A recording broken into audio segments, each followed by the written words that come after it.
nu bakal ya kaharep nu bakal kaharep geus apaleun pisan Kangjeng Nabi mah diharep cek Kangjeng Nabi kade diperkirakan cek ahli sejarah ahli tarikh sekitar tahun 1500 Hijriah kuari 1420 seberapa opat bakal terjadi tahun 1500 diperkirakan tahun 1500 entah sabaraha 500 sakaditu ngan di jero tahun 1500 etalah hiji bakal datang engke Mahdi Al-Muntazor Kangjeng Nabi gaduh putra namina kitu Siti Fatimah nikah ka Sayyidina Ali gaduh incu Sayyidina Husain nuju didongengkeun ayeuna di mingguan Hasan Husain gaduh putra deui Sayyidina Husain teh Imam Zainul Abidin gaduh putra deui Imam Bakir gaduh putra deui Syekh Ja'far Shadiq gaduh putra deui terus trek aya Imam Mahdi iraha eta Imam Mahdi turunna Imam Mahdi turun teh di mana-mana ahlul hawa geus ngelehkeun ahlul haq di mana-mana ahli maksiat geus ngelehkeun ahli taat di mana-mana di lembur Cilongok geus loba nu mabok di mana-mana di Cilongok geus loba nu zina di mana-mana di Cilongok geus loba pamalingan di mana-mana pamarentahna di Cilongok bae lah ulah sa Indonesia ya Indonesia mah gede teuing di Cilongok bae pamarentahna RT na geus teu bener sakumaha di Caki Sarip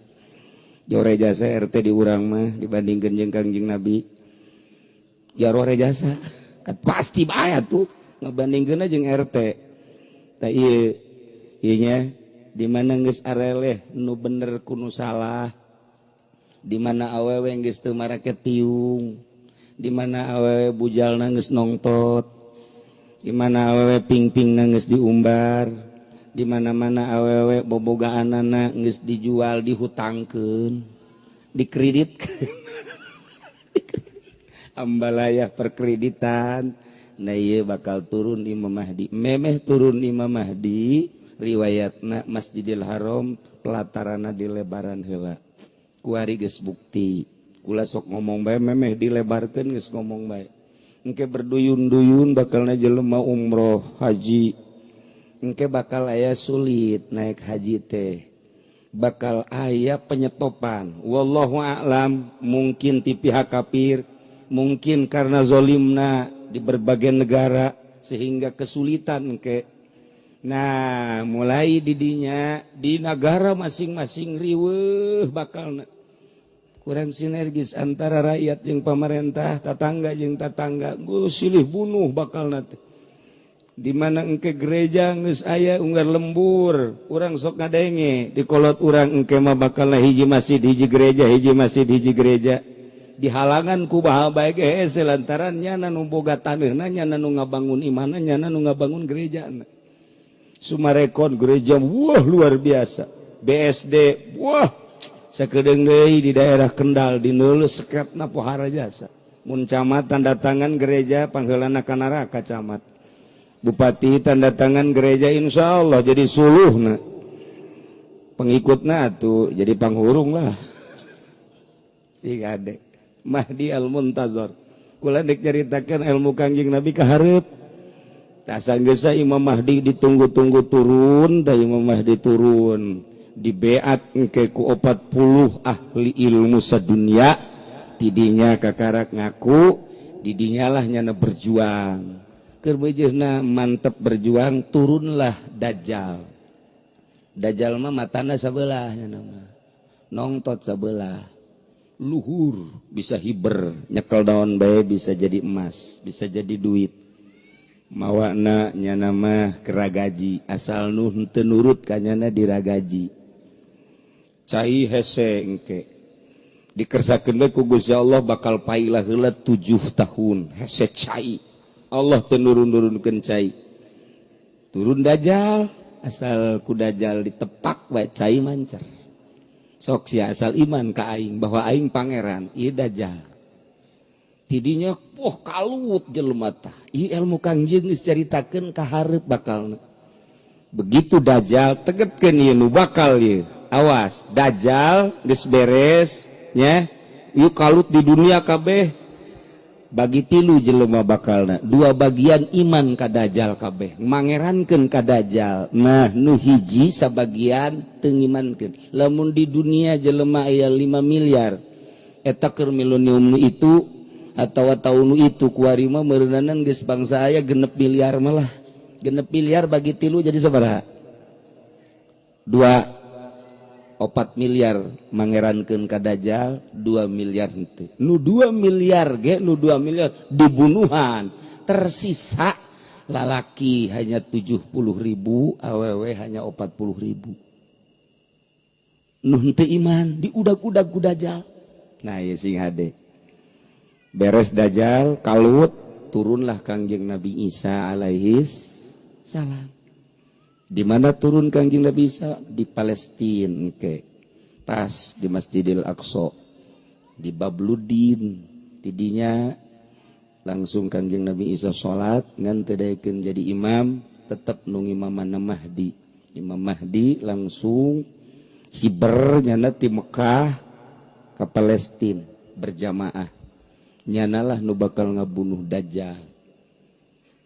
Didinya engke bakal aya dabah teh hewan kira-kira bangsa segede himar lah eta dabah teh eta dabah teh hewan sukuna 4 biasangan celina rancung ka dieu nyana mamawa tongkat Kangjeng Nabi Musa jeung cincin Kangjeng Nabi Sulaiman dabah ieu nu ngerina kumaha ye eta dabah mamawa tongkat begitu tongkat kunyana digebugkeun kana taneuh jelema anu bakal pinarakaeun aya merekan di dina kafir sanajan make jilbab kafir mah kafir bae sanajan make kopiah cara Haji Masuri mancritnya seeleh Badrul Wase mah mancrit aya kafiran naudzubillah min geus teu bisa katahan tah mah jelema sadunya geus aya merekan kabeh dia kafir cincin Kangjeng Nabi Sulaiman digebugkeun kana taneuh plek jelema aya merekan di dina mukmin mun awewe mukminah ieu bakal terjadi seperti kitu kafir mukminah atawa mukmin kafir geus teu bisa kajeun teuing kuku bae geus kitu bae tah mah ieu bakal ye lantaran urang dieu mah henteu masantren kukula dicaritakeun nu bakal ilmu Kangjeng Nabi nu bakal teh geus dicaritakeun beres dajjal engke bakalna nah aya seuneu ti adan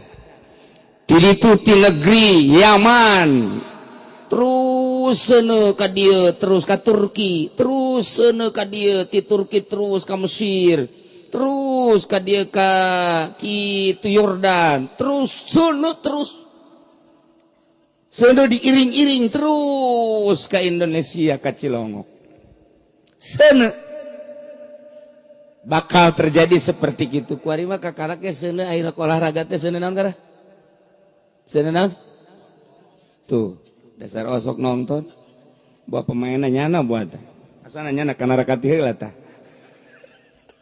eta seuneu tah geus beres seuneu tah kakarak engke bakal aya panon poe bijil ti kulon asal panon poe geus ti kulon pan biasana tewetan surup barang nana datang kawetan ditahan ku malaikat ndek muncul teh ditahan teu meunang cek Gusti Allah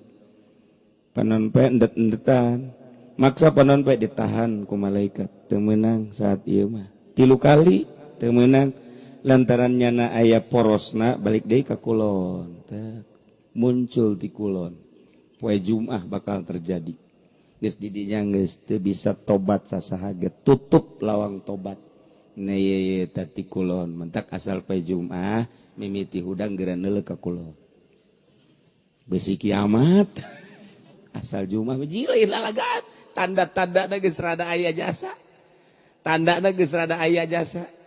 Dina kitab nahwu geus dijelaskeun, dina alfiyah kula moal ngajelaskeun, dina hadis geus jelas, urayan-urayan dina sawi geus jelas. Mimiti kalut ieu bakalna ieu ti 14 abad 14 kuari terus bae moal eureun-eureun kalut bae terus.